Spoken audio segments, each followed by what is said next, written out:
12h30, c'est l'invité star sur Radio Star avec Gilbert Bourguignon. L'invité star de ce dimanche, bonjour à tous, j'ai le plaisir d'accueillir le général de gendarmerie David Galtier qui commande la région Provence-Alpes-Côte d'Azur et Corse. Bonjour mon général. Bonjour Radio Star et bonjour Gilbert. J'aimerais avant que l'on parle des missions de la gendarmerie en région Provence-Alpes-Côte d'Azur-Corse, de vous présenter. Qui êtes-vous mon général ? Vous me donnez combien de temps ? Bon, parce que ça peut être long, hein. Moi je suis un vieux maintenant en gendarmerie, puisque je suis donc général de corps d'armée, c'est le plus haut grade à part celui de commandant général de la gendarmerie qui est à 5 étoiles. Et donc pour arriver jusque-là, j'ai un parcours qui est un peu long, que j'ai débuté d'ailleurs après le lycée militaire d'Aix-en-Provence à Saint-Cyr en 79-81. J'étais donc jeune lieutenant et j'ai choisi la gendarmerie nationale. Et depuis lors, j'ai servi au sein de cette noble institution. Et pourquoi la gendarmerie nationale ? C'est une excellente question. Je crois avoir été un peu influencé par mon chef de section, qui était le seul à l'époque officier de gendarmerie qui était dans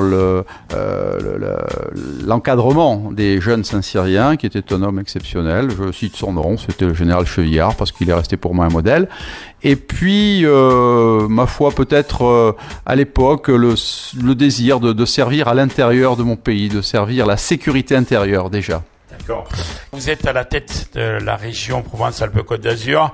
Vous avez servi à Paris, vous avez servi, on va pas décliner toutes les missions, mais surtout vous connaissez bien Nice, et cette région Provence-Alpes-Côte d'Azur et Corse, c'est large. C'est très vaste, mais peut-être même au-delà de la Corse et de Provence-Alpes-Côte d'Azur, il y a aussi cette nouvelle région entre Midi-Pyrénées et Languedoc-Roussillon, qu'on va peut-être appeler l'Occitanie, qui viendra s'ajouter à la zone sud. Et par conséquent, je suis le commandant zonal de la future grande zone sud-France. Quelles sont les missions d'un commandant zonal, comme vous le dites ? Alors, un commandant zonal de la gendarmerie suit évidemment l'ensemble des missions de la gendarmerie, au premier rang desquelles, bien sûr, la sécurité publique de nos concitoyens sur cette vaste zone.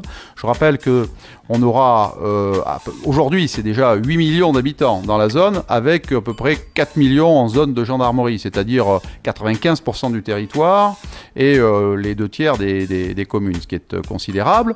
Et sur cet espace, qui est très vaste, très peuplé, nous exerçons d'abord des missions de sécurité publique à l'appel évidemment de la population et ce qui va avec l'intervention et surtout les investigations judiciaires. La première des missions, c'est une mission de police judiciaire, c'est 40% de nos missions, ce sont les enquêtes, c'est la recherche, l'arrestation des malfaiteurs et la traduction devant le déferrement devant la justice. Il y a des missions aussi différentes que celles avec un rapport avec la justice. Vous nous avez parlé l'autre jour de sécurisation, on va parler par exemple de ITER.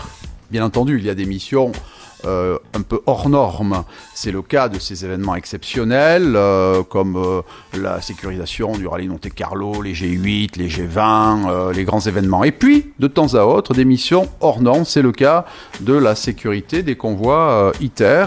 Il y a depuis maintenant 1 an et jusqu'en 2022 un grand nombre de convois qui vont traverser le département et la sécurité est assurée par la gendarmerie nationale.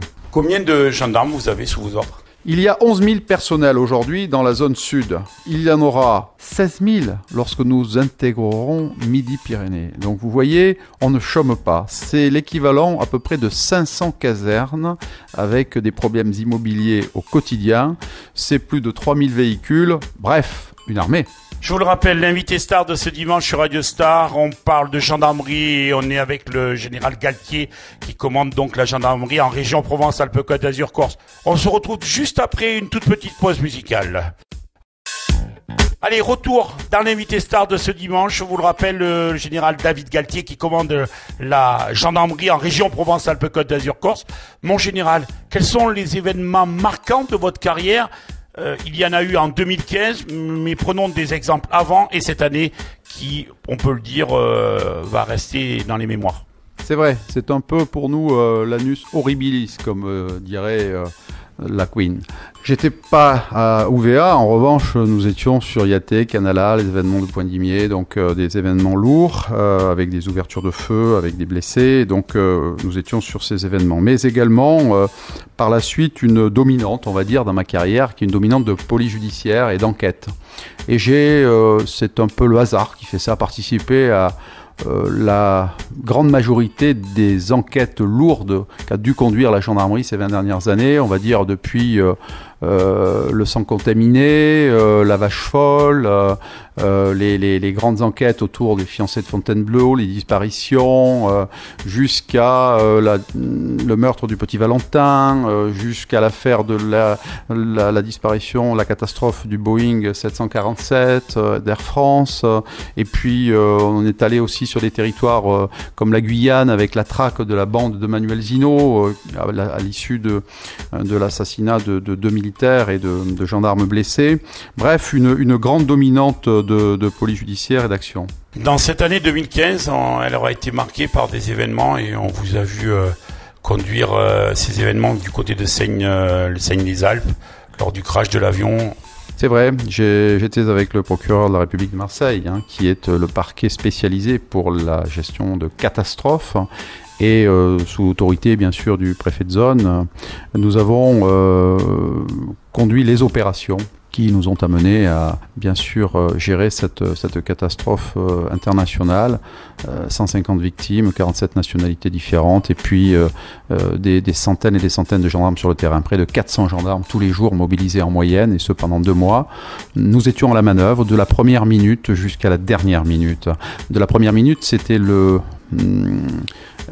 treuillage, l'élu du treuillage des secouristes avec les premiers techniciens en identification criminelle et les premiers médecins jusqu'à l'accompagnement des familles auprès de la stèle qui est au Vernet et qui bien sûr a été dressée en la mémoire des victimes de cette catastrophe.